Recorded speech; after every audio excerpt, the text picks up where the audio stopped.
যাবো আর কোথায় বাঁচবো রে ভাই।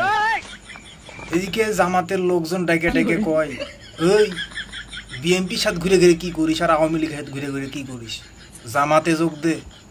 জামাতের লোক কত পাওয়ার শক্তি জানিস, ওরা কত ভালো। যদি ভাই একটু জামাতের পক্ষে যদি কথা বলা হয়, অমনি আওয়ামী লীগের লোকজন আবার বলবে, এই জামাতের পিছ পিছ কি করিস, আওয়ামী লীগে যোগ দে, দেশের উন্নতি হবে। এখন কি করবো, আওয়ামী লীগ যদি ক্ষমতার থাকে তখন আবার বিএনপির লোকের কাছে যাওয়া যায়। যদি বিএনপির লোকের কাছে যায়, যদি বলি ভাই জামাতেও ডাকছে আওয়ামী লীগেও ডাকছে, কোন দিক কী করবো ভাই, তখন বিএনপির লোকজন আবার বলে তোমার চ্যাটের খুশ, তুমি কোন দিক কী করে দল করবা না করবা সেটা তোমার ব্যক্তিগত ব্যাপার।